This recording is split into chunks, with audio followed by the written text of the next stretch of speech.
वाल्मिक कराडच्या सीआयडी चौकशीला सुरुवात झालेली आहे। बीड शहर पोलीस ठाण्यामध्ये वाल्मिक कराडची सीआयडी पथकाकडून चौकशी केली जाते। काल तो पुण्याच्या सीआयडी मुख्यालयामध्ये शरण आला, त्यानंतर त्याला सीआयडी कोठडी सुनावण्यात आली पुढच्या 14 दिवसांसाठी आणि त्याला त्यानंतर बीडला रवाना करण्यात आलं आणि सध्या सीआयडीच्या पथकाकडून बीड शहर पोलीस ठाण्यामध्ये वाल्मिक कराडची चौकशी सुरू असल्याची माहिती मिळते। हत्या प्रकरणातील आरोपी सुदर्शन घुले याच्या 2 भावांना सुद्धा सीआयडीने चौकशीसाठी बोलावलेला आहे। सुदर्शन घुले हा 3 आरोपींपैकी एक आहे, जे 3 आरोपी मुख्य आरोपी आहेत। त्याच्या 2 भावांना सुद्धा चौकशीसाठी सीआयडीने बोलावलंय। तर वाल्मिक कराडची सीआयडी चौकशी बीडमध्ये सुरू झाली आहे। काल नाट्यमय घडामोडी घडल्यानंतर वाल्मिक कराड हा अखेर शरण आला। जशी माहिती मिळते तशी गेल्या 22 दिवस तो सुरुवातीचे काही दिवस नागपूरमध्ये होता, ज्यावेळी अधिवेशन सुरू होतं। त्यानंतर तो पुण्यामध्ये गेला। अटकेची मागणी झाल्यानंतर तो महाराष्ट्र सोडून बाहेर गेला। त्यानंतर तेलंगणा, कर्नाटक या राज्यांमध्ये तो फिरत होता आणि अखेर काल त्या पोलिसांना शरण आला।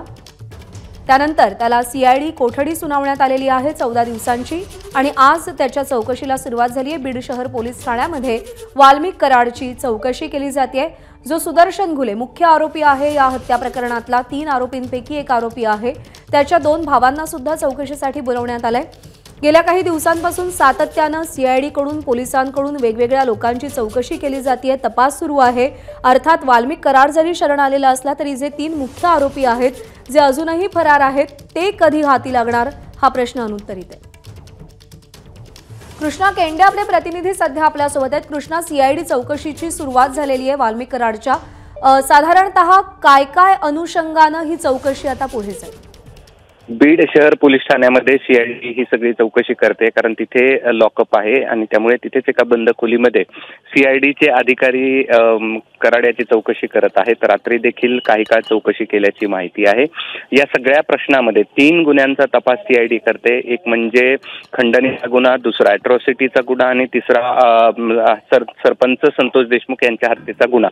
या अनुषंगानेच कोठडी मागितलेली होती की हे सगळे एकमेकाशी संलग्नित आहेत आणि त्यामुळे त्यांचा काही हात आहे का या सगळ्या गुन्ह्यांमध्ये, ह्या विषयीची सगळी चौकशी या ठिकाणी करण्यात येत आहे। दुसरीकडे अद्यापही 3 आरोपी फरार आहेत, ज्यामधला सुदर्शन घुले हा एक आरोपी आहे। त्याच्या 2 भावाला देखील सीआयडीने चौकशीसाठी बोलवले, त्यांच्याकडनं चौकशी केली जाते। आता वाल्मिक कराड जरी हजर झाला असला तरी अद्याप 3 आरोपी या ठिकाणी फरार आहेत आणि त्या अनुषंगाने सीआयडी आता तपासाची पुढची पावलं या ठिकाणी उचलते आहे। प्रज्ञा, कृष्णा, अपडेट जाणून घेत राहू। सध्या धन्यवाद दिलेल्या माहितीसाठी।